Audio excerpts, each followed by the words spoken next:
Oke, bismillahirrahmanirrahim. Assalamualaikum warahmatullahi wabarakatuh. Halo teman-teman semua, perkenalkan lagi kami dari kelompok Ginseng dan kali ini kami akan mempresentasikan hasil diskusi kami mengenai NMP completeness dan reducibility.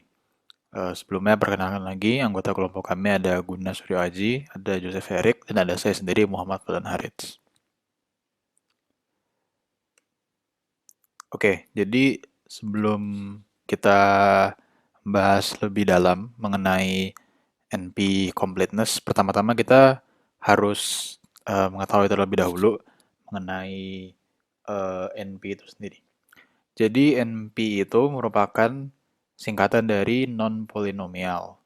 Nah, jadi di sini itu ada mungkin bisa dibilang hampir sebuah diagram Venn ya. Ini ada sebuah lingkaran di mana di sini ada NP atau masalah atau sebuah algoritma dalam waktu non polinomial dan di sini ada algoritma dalam waktu polinomial. Nah, eh, mungkin kalau non polinomial contohnya adalah jika suatu algoritma memerlukan waktu selama 2 pangkat n. Nah, ini untuk yang polinomial ini di sini contohnya adalah shortest path problem dan mungkin contoh algoritma yang lain adalah seperti insertion sort, merge sort dan lain-lainnya yang memerlukan waktu seperti n atau n log n atau hanya log n. Nah, kemudian di sini juga ada NP-hard. Nah, jadi sebenarnya NP-hard ini merupakan NP yang memiliki beberapa karakteristik seperti misalnya NP itu bisa direduksi menjadi suatu masalah L. Nah, NP complete merupakan perpaduan antara NP yang biasa dengan NP hard. Jadi mungkin NP hard ini adalah problem NP yang dia ini lebih sulit dibanding NP yang biasanya. Nah, sedangkan NP complete itu merupakan perpaduan dari keduanya. Nah, di sini salah satu contoh problem NP complete adalah vertex covering problem atau ini merupakan algoritma untuk mencari suatu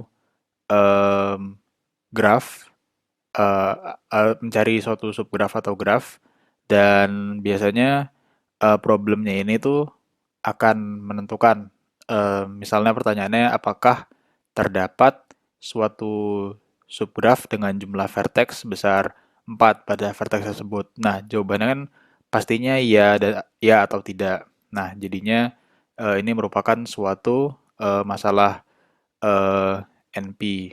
Nah, karena NP komplit itu merupakan perpaduan antara NP hard dan NP biasa, maka dibilang NP komplit ini memiliki solusi yang optimal karena mengandung unsur kedua NP.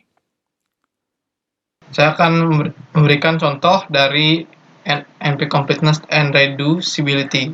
Contoh masalahnya nih yang belum terselesaikan, masih sulit lah. Jadi misalnya nih contoh masalah, berikan masalah kayak gini, three satisfy. Jadi nyari 3 yang memenuhi aja ini susah gitu.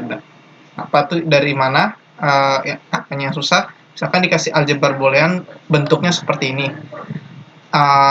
X1 or X3 or X6 aksen dan seterusnya bisa dibaca sendiri, polanya sama. Nah, cari 3 ini aja untuk memenuhi supaya nilai seluruh aljabar boolean ini bernilai true. Jadi 3 ini aja deh untuk dicari, itu aja udah susah gitu.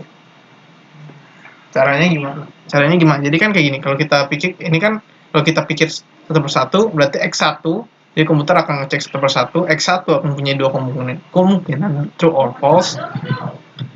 Terus saat dia bertambah X2 berarti ada 4 kemungkinan totalnya.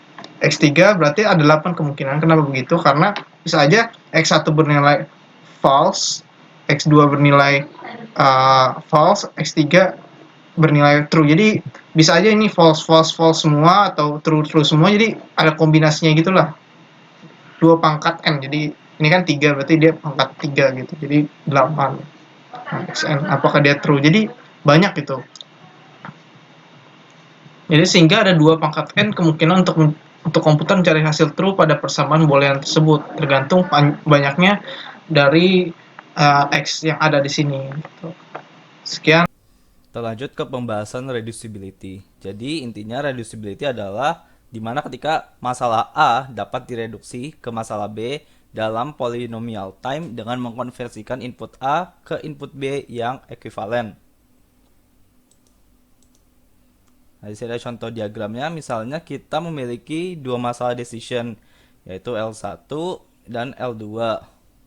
Algoritma A2 akan memecahkan masalah L2 dan jika Y adalah input untuk L2, maka algoritma A2 akan menjawab iya atau tidak. Nah, kita ingin algoritma A2 dapat menjadi bagian algoritma A1 untuk menyelesaikan masalah A1 dengan mentransformasikan input L1 ke L2 secara ekuivalen.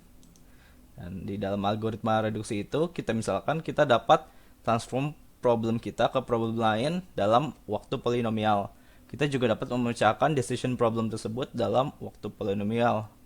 Jawaban dari problem kita sama dengan jawaban problem lainnya. Dan solusi dapat ditemukan dengan mengkonversi problem ke problem lain.